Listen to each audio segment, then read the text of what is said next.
జనరల్‌గా రాహుకేతువులు ఈ 2 గ్రహాలు కూడా మనకి ఛాయాగ్రహాలనమాట. అంటే చంద్రుడికి ఇంటర్సెప్షన్ పాయింట్స్ అటు సైడ్, ఇటు సైడ్ ఉండే చంద్రుడికి అటుపక్క, ఇటుపక్క ఉండే ఇంటర్సెప్షన్ పాయింట్సే ఈ రాహుకేతువులు.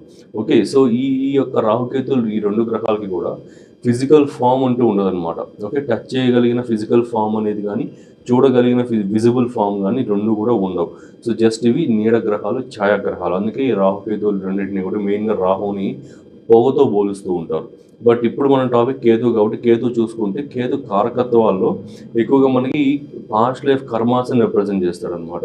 మనకు పూర్వజన్మ కర్మలన్నింటినీ కూడా క్యారీ ఫార్వర్డ్ చేసుకొచ్చే గ్రహం మెయిన్‌గా రాహుకేతువులు ఈ 2 చేసుకొస్తారు. కేతువుని ఎక్కువగా మనం పట్టించుకుంటాం. ఓకే. సో, ఈ కేతు ఏం చేస్తారంటే జనరల్‌గా డీటాచ్‌మెంట్‌ని ఎక్కువ క్రియేట్ చేస్తాడనమాట. అంటే ఈ యొక్క బంధాలు కావచ్చు, అన్నిటి నుంచి కూడా కొంచెం డీటాచ్‌మెంట్ అనేది ఎక్కువ క్రియేట్ చేస్తాడు.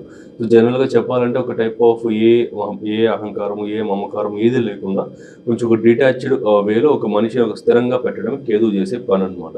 అండ్ ఒక superior realization. Okay. Greatest level of realization ఈ యొక్క లౌకిక ప్రపంచం కావచ్చు, లైక్ ఈ యొక్క మాయా ప్రపంచం. ఓకే. ఈ జస్ట్ ఈ యొక్క మనీ అనేది ఒక ఎనర్జీ. ఓకే. ఈ యొక్క రిలేషన్స్ అనేది ఒక ఎనర్జీ. అండ్ ఈ ప్లెజర్స్ అనేది ఒక ఎనర్జీ. సో, ఈ ఎనర్జీస్ అన్నీ కూడా జస్ట్ ఒక మాయ, టెంపరరీ ఎనర్జీస్ మాత్రమే. ఇవన్నీ కూడా కాదు, దీనికి మించి ఇంకేదో ఉంది అని చూపించే గ్రహమే కేతు గ్రహం అనమాట. సో, మనం కేతువుని బాగా యాక్టివేట్ చేయగలిగాము అంటే మీకు లైఫ్లో ఏ ఎమోషన్ కూడా ఇంబ్యాలెన్స్ అవ్వదు. అన్నీ బ్యాలెన్స్డ్గా ఉంటాయి. అన్నీ చాలా గ్రేటెస్ట్ లైక్ ఫ్లోలో వెళ్తూ ఉంటాయి అనమాట. స్మూత్ ఫ్లోలో వెళ్తూ ఉంటాయి. సో, కేతువుని కరెక్ట్గా బ్యాలెన్స్ చేసుకుంటే ఎవరి మీద ఎక్కువ కోపం రాదు, ఎవరి మీద ఎక్కువ లవ్ రాదు, ఎవరి మీద ఒక టైప్ ఆఫ్ థాట్ రాదు, ఏ ప్లెజర్ఫుల్ థాట్ రాదు, అసలు ఏమీ ఉండదు అనమాట కేతువుకి సంబంధించి. అందుకే ఈ మునులు, యోగులు, సిద్ధులు వీళ్ళందరికీ కూడా కేతు యొక్క పొజిషనింగ్ అనేది చాలా స్ట్రాంగ్గా ఉంటుంది. కేతు యొక్క యాక్టివేషన్ అనేది చాలా సుపీరియర్ స్ట్రాంగ్గా ఉంటుంది. అంటే ఈ జనరల్గా ఆత్మ పరిశీలన, inner awareness and spiritual growth, ఆధ్యాత్మికతని పెంచడం అనమాట. ఒక ఇన్విజిబుల్ ఫామ్ అయిన ఎనర్జీని, అంటే ఇన్విజిబుల్ ఫామ్ అంటే మీకు మొత్తం సైంటిఫిక్గా చెప్తాను. సో, ఎక్కువ మంది నా ఛానల్ యూతే చూస్తుంటారు కాబట్టి సో సైంటిఫిక్గానే చెప్తాను. సో, ఒక ఇన్విజిబుల్ ఫామ్ అంటే దేవుడు అనుకోండి. జనరల్గా దేవుడే.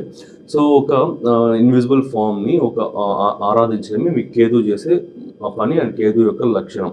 సో, చూడని ఒక రూపాన్ని కూడా ఉందని నమ్మి మీరు ఎక్కువగా ఆరాధించి ఒక సెట్ ఆఫ్ రెస్ట్రిక్షన్స్, బౌండరీస్ పెట్టుకొని మీరు ఏ మిస్టేక్స్ కావచ్చు, ఏది చేయకుండా, ఏ తప్పు చేసినా, ఏ ఒప్పు చేసినా ఒక ఒక ఒక ఒక పర్సన్ కానీ, ఒక ఎనర్జీ కానీ మనల్ని అబ్జర్వ్ చేస్తుంది అని ఎక్కువగా నమ్మి మీరు లైఫ్ని మూవ్ చేస్తూ ఉంటారు చూడండి, అదే కేతు చేసే పని అనమాట. మ్యాక్సిమం ఎక్స్ప్లెయిన్ చేస్తాం, మీకు అర్థమైందని అనుకున్నాను. అర్థం కాకపోతే ఒక 10 సెకండ్స్ బ్యాక్ వెళ్ళి మళ్ళీ వినండి. సో, కేతు మనకి ఎక్కువగా లాసెస్ని, కన్ఫ్యూజన్స్ని ఎక్కువ క్రియేట్ చేస్తుంది. అవన్నీ క్రియేట్ చేసి మన స్పిరిచువల్ సైడ్కి పుష్ అయ్యేలా చేసే గ్రహమే కేతు గ్రహం. సింపుల్గా చెప్పాలంటే కేతువు ఈ యొక్క ఎమోషన్స్ని, రిలేషన్స్ని వీటన్నిటిని డిటాచ్ చేసి స్పిరిచువల్ సైడ్కి పుష్ చేసే గ్రహమే కేతు గ్రహం అనమాట. సో, చాలామంది రాహుకేతువులకి డిఫరెన్స్ అడుగుతూ ఉంటారు. రాహు అంటే మీకు మాయ అనమాట, ఇల్యూజన్. సో, లేని దాన్ని కూడా ఉన్నట్లుగా చూపించగలిగే గ్రహమే రాహు. ఓకే. సో, ఈ రాహు ఎక్కువ యాక్టివేషన్ ఉన్న పీపుల్ ఎక్కువ ఊహల్లో ఉండడం కావచ్చు, ఎక్కువ అన్రియలిస్టిక్ థాట్స్ ఉండడం కావచ్చు, ఇలాంటివి ఎక్కువ ఉంటారనమాట. కేతు అంటే డిటాచ్మెంట్, శూన్యం. There is nothing to see and there is nothing to observe అనమాట. ఏది ఉండదు. ఉన్నదాన్ని కూడా లేదు అన్నట్లుగా కానీ, లేదంటే ఇది మనకి అంత ఇంపార్టెంట్ కాదు అన్నట్లుగా కానీ ఫీల్ చేయించగలిగిన గ్రహమే కేతు గ్రహం అనమాట. సో, ఇది మీరు చూసినచ్చు లైక్ మిరాయి సినిమా చూస్తుంటే మీకు ఐడియా వస్తుంది. సో, అది గుర్తు చేసుకుంటే ఈ మిరాయి సినిమాలో ఇట్లా అగస్త్యముని ఇట్లా ఇది పెట్టుకుని ఇట్లా అంటే మొత్తం అంతా ఎంటీ స్పేస్ వచ్చేస్తుంది చూడండి, ఎడారులు. ఓకే. ఈ మంచు ప్రదేశాలు అవన్నీ కూడా అప్పుడు చెప్తాడు చూడండి, నా మైండ్ అనేది స్పిరిచువల్ సైడ్ కాబట్టి శూన్యం కనిపిస్తుంది అనేసి. సో, అదే కేతు. ఓకే. సో, మీకు తెలియకపోతే ఒకసారి యూట్యూబ్లో చూడండి, తెలుస్తుంది. ఆ సీన్ చూడండి, అర్థమవుతుంది. సో, అదే కేతు అనమాట. అదే కేతు చేసే పని. శూన్యం, ఏది ఉండదు. ఎంత దూరం పోయినా అక్కడ ఏమీ ఉండదు అనమాట. సో, ఏది అంటే ఆశలు కానీ, కోరికలు కానీ, రిలేషన్స్ కానీ, ఎమోషన్స్ కానీ అసలు ఏమీ ఉండవు. కంప్లీట్ డిటాచ్డ్గా ఉంటారు. కంప్లీట్ ఒక సుపీరియర్ రియలైజేషన్లో ఒక డిఫరెంట్ ఎనర్జీతో కనెక్టెడ్గా ఉంటారనమాట కేతు బాగా స్ట్రాంగ్గా ఉన్న people. Okay, fine. Maximum explanation అయితే కేతువుకి సంబంధించి మీకు అర్థమయ్యేలాగా ఎక్స్ప్లెయిన్ చేశారు. సో, ఇప్పుడు కేతు ఒక్కొక్క స్థానంలో ఎలాంటి ఫలితాలు ఇస్తాడని చూసుకుందాం. ఇవన్నీ కూడా బుక్స్లో నుంచి గెయిన్ చేసుకున్న నాలెడ్జ్, నా అబ్జర్వేషన్స్ నుంచి గెయిన్ చేసుకున్న నాలెడ్జ్ అన్నీ షేర్ చేస్తున్నా. ఓకే. సో, ఇంకా అంటే చాలామంది వీడియోలో కొంచెం స్లోగా చెప్పండి అంటూ ఉంటారు. బట్ నా బాధ ఏంటంటే, నేను వీడియోలో ఉన్నప్పుడు వీలైనంత నాలెడ్జ్‌ని మీకు పంచేసేయాలనే ఉద్దేశం నాకు ఉంటుందనమాట ఎక్కువగా. సో, అది ఎట్లా చేయగలుగుతాను, ఫాస్ట్‌గా చెప్పగలిగితేనే మీకు వీలైనంత నాలెడ్జ్ ఇవ్వగలుగుతా. అందుకే కొంచెం ఫాస్ట్‌గా చెప్తా. బట్ అది అందరికీ కొంచెం డిస్కంఫర్ట్ ఉందన్నారు. సో, ఫైన్ పర్లేదు. కొంచెం స్లో చేసే చెప్తాను. అన్నీ కూడా ఎక్స్‌ప్లెయిన్ చేస్తా. క్లియర్‌గా వినండి. నెక్స్ట్ ఇంకా 12థ్ హౌస్ కేతు. ఇది కూడా బ్యూటిఫుల్ ప్లేస్‌మెంట్ ఫర్ కేతు అనమాట. Like same as like eighth house ఎలా అయితే రిజల్ట్స్ ఇస్తుందో, అలాంటి ప్లేస్‌మెంటే కేతుకి 12థ్ హౌస్. ఇది ఇంకా డిఫరెంట్‌గా వెళ్ళిపోతుంది ప్రెడిక్షన్స్ అన్నీ గూడా. జనరల్‌గా 12థ్ హౌస్‌లో కేతు ఉన్నప్పుడంటే 12థ్ హౌస్ అంటే ఏంటి? జనరల్‌గా మీ బెడ్ కంఫర్ట్స్‌కి సంబంధించింది అండ్ ఇంకా మీ యొక్క ఇంట్యూషన్స్‌కి సంబంధించింది, సబ్‌కాన్షియస్ మైండ్, ఆల్వేస్ యాక్టివ్‌లో ఉండే మైండ్‌కి సంబంధించింది, మీ ఇన్వెస్ట్‌మెంట్స్ ఇవన్నీ గూడా 12థ్ హౌస్.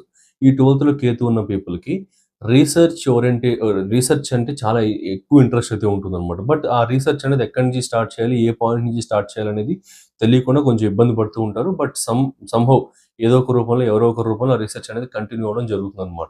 అండ్ అలానే 12థ్ హౌస్ కేతు అంటే హిడెన్ నాలెడ్జెస్‌ని ఎక్స్‌ప్లోర్ చేస్తారు. హిడెన్ నాలెడ్జెస్ అంటే ఇవే గుప్త విద్యలంటే ఇవే ఆస్ట్రాలజీ, ఓకే. ఈ వాస్తు శాస్త్రాస్ ఇట్లా బేసిక్‌గా శాస్త్రాస్ అన్నిటిని గూడా అంటే ఇవన్నీ ఇప్పుడున్న ఇంటర్నెట్ యాక్సెస్‌కి, ఇప్పుడున్న ఈ బుక్ యాక్సెస్‌కి ప్రతి ఒక్కరు ప్రపంచంలో ప్రతి ఒక్కరు వీటన్నిటిని యాక్సెస్ చేయగలుగుతారు. వీటన్నిటిని చూడగలుగుతారు, చదవగలుగుతారు. కానీ కొంతమంది మాత్రమే, అది కూడా ఫ్యూ పర్సెంటేజ్ పీపుల్ మాత్రమే వాటిని అర్థం చేసుకోగలుగుతారు. అర్థం చేసుకున్న తర్వాత ప్రెడిక్షన్స్ ఇవ్వగలుగుతారు. సో, కాబట్టి అందుకే అంటూ ఉంటారనమాట. ఆస్ట్రాలజీ రావడం అనేది కూడా ఒక బ్లెస్సింగ్ అండ్ అదొక వరం లాంటిది అనేసి. సో, ఇప్పుడు ఆహ్, జనరల్‌గా చెప్తున్నా. మిమ్మల్ని ఉద్దేశించి అని కాదు.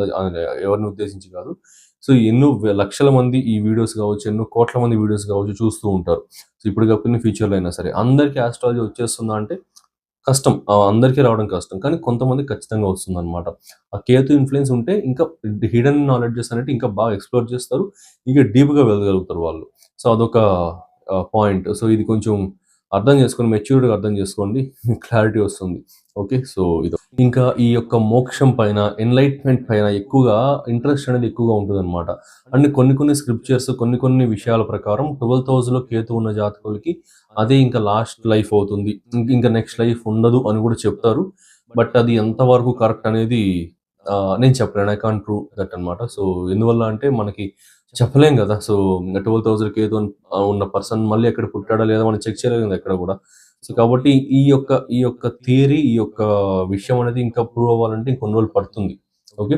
అంటే ఇంకా వేరే యాస్పెక్ట్స్ గూడా ఉంటుంది. లైక్ గురుడు, శనేశ్వరుడు, కుజుడు ఇట్లా వేరే యాస్పెక్ట్స్ అన్నీ గూడా ఉన్నప్పుడు కొంచెం అవన్నీ గూడా మారుతూ ఉంటాయి. నెక్స్ట్ లైఫ్ అనేది ఉండడం, లేకపోవడం అనేది చేంజ్ అవుతూ ఉంటుంది.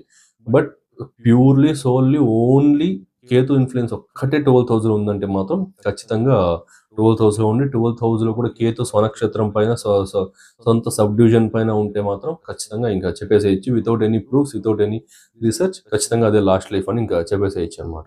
అట్లా ఉంటాయి కొన్ని. అండ్ మళ్ళీ కేతు వేరే స్టార్, వేరే సబ్‌లో ఉన్నప్పటికీ ఆ స్టార్ లార్డ్, ఆ సబ్ లార్డ్ మళ్ళీ కేతుతో కనెక్ట్ అయినా కూడా సేమ్ ప్రెడిక్షన్ వర్కౌట్ అవుతుంది. ఓకే. టాపిక్ డైవర్ట్ అయిపోతా ఉంది. సో, నెక్స్ట్ ఇదనమాట. నెక్స్ట్ డిటాచ్‌మెంట్ అనేది వరల్డ్‌లీ ప్లెజర్స్ పైన అంటే ఈ యొక్క మాయా ప్రపంచం, ఈ యొక్క ప్లెజర్స్ పైనంతా గూడా, కోరికల పైనంతా గూడా డిటాచ్‌మెంట్ ఎక్కువుంటుంది. యంగ్ ఏజ్‌లో ఎక్కువగా ఉండి, పెరిగే కొద్దీ 25, 30 ప్లస్ వచ్చేసరికి కంప్లీట్‌గా డిటాచ్‌మెంట్ అనేది ఎక్కువగా ఉంటుందనమాట. మనీ గావచ్చు, రిలేషన్‌షిప్స్ గావచ్చు, ఇంకా వరల్డ్‌లీ ప్లెజర్స్ ఏవైనా గావచ్చు, ఈ ట్రిప్స్ అనేసి, ఎంజాయ్‌మెంట్స్ అనేసి, అదని, ఇదని ఏదైనా సరే ఇవన్నీ గూడా కంప్లీట్‌గా డిటాచ్‌మెంట్ అనేది ఉంటుందనమాట. నెక్స్ట్ ఇంకా మెంటల్ హీలింగ్ ఎబిలిటీ. ఈ డిప్రెషన్స్, ఓకే. ఈ యొక్క ఓవర్ థింకింగ్, ఈ యొక్క మానసిక రోగాలు ఇలా ఈ యొక్క స్టేజెస్‌లో ఉన్న పీపుల్‌కి ఎక్కువగా హెల్ప్ చేయగలరు. ఎక్కువగా హీల్ చేయగలరు. వీరి మాటలతోనే వాళ్ళు హీల్ అయిపోతారు ఎక్కువగా. ఇంకోటి కూడా ఉంటుంది. 12,000 కేతు ఉన్న పీపుల్ అవతల వారి యొక్క లోపాలను ఈజీగా ఫైండ్ ఔట్ చేసి, ఆ లోపాలకి సొల్యూషన్స్ కూడా వీళ్ళకే తెలియకుండా ప్రొవైడ్ చేయగలుగుతారనమాట. అంత పవర్‌ఫుల్ పొజిషన్ ఇక్కడ 12థ్ హౌస్ కేతు అంటే. ఎందుకంటే 12థ్ హౌస్ కేతు అంటే 7థ్ హౌస్‌కి 6థ్ హౌస్ అది. 6థ్ హౌస్ అంటే మీ యొక్క డైలీ లైఫ్ రొటీన్స్, మీ డైలీ లైఫ్‌లో చేసే తప్పులు, మిస్టేక్స్, లిటిగేషన్స్ ఇవన్నీ వచ్చేస్తాయి. సో, అవి ఈజీగా వీళ్ళు మళ్ళీ 12థ్ అంటే వీళ్ళ యొక్క సబ్‌కాన్షియస్. ఒక మనిషిని చూడంగానే ఆస్ట్రాలజర్ అనుకోండి. ఒక మనిషిని చూడంగానే వారి యొక్క బర్త్ చార్ట్ చూడంగానే వాళ్ళు ఎలాంటి వాళ్ళు, వాళ్ళు ఏం చేస్తుంటారు, వాళ్ళ యొక్క మైండ్ సెట్ ఏంటి, వారి యొక్క ప్రాబ్లమ్స్ ఏంటి, వాటికి గల సొల్యూషన్ ఏంటి, ఇవి మెంటల్ ఇన్‌స్టెబిలిటీకి సంబంధించిన సొల్యూషన్స్ అన్నీ కూడా ఈజీగా ప్రొవైడ్ చేయగలుగుతారనమాట. అంత పవర్‌ఫుల్ పొజిషన్ ఇక్కడ 12థ్ హౌస్‌లో కేతు అంటే. ఇంకా చెప్పాలంటే 12థ్ హౌస్ కేతు అంటే ఈ లేటర్ లైఫ్లో 60+, 55-60+ తర్వాత ఆశ్రమాలు స్థాపించడం కానీ, లేదా ఆశ్రమాల్లో పోయి ఉండిపోవడం కానీ, లేదా ఈ యొక్క టెంపుల్స్, గుళ్ళు వీటన్నిటిని ఎక్స్ప్లోర్ చేస్తే అక్కడ కొన్ని రోజులు, ఇక్కడ కొన్ని రోజులు అట్లా టెంపుల్స్ ఉండిపోవడం కానీ, సాధువుల్లాగా ఐసోలేషన్, ఐసోలేటెడ్ ఫీలింగ్ అనేది ఎక్కువగా వచ్చేసేయడం అనేది ఎక్కువగా జరుగుతూ ఉంటుంది అనమాట 12th హౌస్ కేతు ఉన్న పీపుల్కి. క్లాసెస్ కూడా స్టార్ట్ చేస్తున్నాం. సో ఆల్రెడీ స్టార్ట్ చేసేసాం. సెకండ్ బ్యాచ్ స్టార్ట్ చేయబోతున్నాం. ఫస్ట్ బ్యాచ్ అనేది ఆల్రెడీ ఆన్గోయింగ్లో ఉంది. సెకండ్ బ్యాచ్ అనేది స్టార్ట్ అవబోతుంది. విత్ ఇన్ 1 monthలో స్టార్ట్ అవుతుంది. సో ఎన్రోల్మెంట్స్ అయితే స్టార్ట్ అయ్యాయి. ఎవరైనా ఎన్రోల్ అవ్వాలనుకుంటే ఎన్రోల్ అవ్వచ్చు. సో మీకు ఫీ కావచ్చు, కోర్స్ సిలబస్ కావచ్చు, అన్నీ కూడా ఇంకొక 10 seconds తర్వాత యాడ్ వస్తుంది. సో దాన్ని చూడండి. మీకు అంతా ఓకే అంటే మీరు డైరెక్ట్గా కాల్ ఆర్ మెసేజ్ చేసి జాయిన్ అయిపోవచ్చు. సో ఒక్క విషయం ఏంటంటే, సీరియస్గా మీకు ఇంట్రెస్ట్ ఉంటే మాత్రమే కాల్ ఆర్ మెసేజ్ ఆర్ ఇది ఎన్రోల్మెంట్ కోసం అప్రోచ్ అవ్వండి. ఎందువల్లంటే time pass calls, time passers అనే వాళ్ళు ఎక్కువ అవుతున్నారు అనమాట. అందువల్ల ఇలాంటి మాట చెప్పాల్సి వస్తుంది. సో సీరియస్గా గైడెన్స్ కావాలన్న వారికి కొంచెం డిలే అవుతుంది ఇలాంటి వాళ్ళు రావడం వల్ల. సో అందువల్ల ఈ పాయింట్ చెప్పాల్సి వస్తుంది. ఒక రిక్వెస్ట్ లాగా తీసుకోండి. సో అన్నీ చూడండి. మీకు అంతా ఓకే, మీకు అంతా నిజంగా ఇంట్రెస్ట్ ఉందనుకుంటే మీరు కాంటాక్ట్ అవ్వండి, ఎన్రోల్ అవ్వచ్చు. సో 1 monthలో స్టార్ట్ అవబోతుంది KP astrology classes and course అనేది. సో ఈ కోర్సులో ఏంటంటే మీరు ఇది నేర్చుకున్న తర్వాత ఖచ్చితంగా ఒక మంచి ప్రొడిక్షన్ లెవెల్ ఆఫ్ ఆస్ట్రాలజర్ అయితే ఖచ్చితంగా అవుతారనమాట. So thanks for watching. Have a nice day. So మీరు కూడా ఇలాంటి యాక్యురేట్ ప్రిడిక్షన్స్ ఇవ్వాలి అండ్ ట్రూ ఆస్ట్రాలజీ నేర్చుకోవాలనుకుంటున్నారా? Without any bluff and unnecessary theories ఏమీ లేకుండా only core concepts plus predictive techniques and great astrological నాలెడ్జ్ని గెయిన్ చేసుకోవాలనుకుంటే హియర్ ఇస్ ద ఛాన్స్. మన విశ్వద ఆస్ట్రాలజీ నుండి నేను ఒక అద్భుతమైన కోర్స్ అయితే లాంచ్ చేశాను. ఇది completely live plus practical plus beginner friendly. ఆస్ట్రాలజీలో ఏమి రాని వారు కూడా ఈ కోర్స్ జాయిన్ అయ్యి మాస్టర్ అవ్వచ్చు అనమాట. ఆస్ట్రాలజీలో మాస్టర్ అయితే అవ్వచ్చు. దీంట్లో నేను నా years of experience and research and నాలెడ్జ్ని ఒక స్ట్రక్చర్డ్ వేలో ఒక మంచి కోర్స్ లాగా డిజైన్ చేశాను. ఇది ఒక integrated and fast track course with 1.5 months duration and 22 to 24 live sessions with weekend classes అనమాట. మొత్తం కోర్స్ అంతా కూడా తెలుగు ప్లస్ ఇంగ్లీష్ రెండింటిలోనూ అవైలబుల్లో ఉంటుంది. ఈ integrated Vedic plus KP astrology కోర్సులో మీరు నేర్చుకోబోయే టాపిక్స్ వేదిక్ నుండి 12 zodiac signs, houses and planets, friendship and enmity among planets, key yogas and doshas, Vedic astrology ప్రకారం ఫైనాన్సెస్ ఎలా క్యాలిక్యులేట్ చేయాలి, మ్యారేజ్ ఎలా చూడాలి, కెరీర్ ఎలా చూడాలి, లైఫ్ గ్రోత్ ఎలా చూడాలి అన్నీ కూడా ఎక్స్ప్లెయిన్ చేసి, ట్రాన్సిట్స్ అండ్ రెమెడీస్, ఇవి వేదిక్లోని core concepts. Next moving to KP astrology. KP basics, zodiac divisions, sublords, promise of the event ఎలా చూడాలి, promise of cuspal sublord theory, అసలు సబ్లాట్ అంటే ఏంటి, స్టార్ లాట్ అంటే ఏంటి, ఫలితాలు ఎలా ఉంటాయి, ప్లానెటరీ సిగ్నిఫికేటర్స్ ABCDEF సిగ్నిఫికేటర్స్ ని ఎలా ఫైండ్ అవుట్ చేయాలి, ఎలా క్యాల్కులేషన్స్ చేయాలి. సో ఇది చాలా కోర్ కాన్సెప్ట్ అనమాట. కేపీ ఆస్ట్రాలజీ మొత్తం ఈ సిగ్నిఫికేటర్స్ పైన ఆధారపడి ఉంటుంది అండ్ రూలింగ్ ప్లానెట్స్ పైన, సిగ్నిఫికేటర్స్ పైన, సబ్లాట్ పైన ఆధారపడి ఉంటుంది. సో కోర్ అయిన ఈ ABCDE సిగ్నిఫికేటర్స్ ఎలా ఫైండ్ అవుట్ చేయాలి, రూలింగ్ ప్లానెట్ థియరీ ఏంటి, రూలింగ్ ప్లానెట్స్ అంటే ఏంటి, పరిపాలక గ్రహాలను ఎలా చూడాలి, మెయిన్లీ కేపీ టెక్నిక్స్ అయితే నేర్పిస్తాను. Basic rules and advanced rules, ఇలా ఇంకా చాలా core concepts and predictive techniques, అద్భుతమైన ప్రెడిక్టివ్ టెక్నిక్స్ చెప్తాను. సో ఈ కోర్సులో మొత్తం అన్ని కూడా కవర్ చేస్తాను. సో ఇన్ని కోర్ కాన్సెప్ట్స్ చెప్తున్నారు, ఫీజు ఎక్కువ ఉంటుంది అనుకుంటున్నారా? జస్ట్ 12,000 మాత్రమే. లాంచ్ చేసిన price 20,000 and discounted price 15,000 and అందులో కూడా ఫస్ట్ జాయిన్ అయ్యే 12 మెంబర్స్కి 12,000కే ఈ కోర్స్ అయితే ప్రొవైడ్ చేయడం జరుగుతుంది. డైరెక్ట్గా మీరు లైవ్లో నా దగ్గర నుండే నేర్చుకుంటారు వయా ఆన్లైన్ క్లాసెస్. సో ఈ ఛాన్స్ అయితే మిస్ అవ్వకండి. లిమిటెడ్ బ్యాచ్ మాత్రమే. జాయిన్ అవ్వాలి అనుకుంటే కింద స్క్రీన్ పైన డిస్ప్లే అవుతున్న వాట్సాప్ నెంబర్కి మెసేజ్ చేయండి ఆర్ కాల్ చేయండి. See you in live sessions.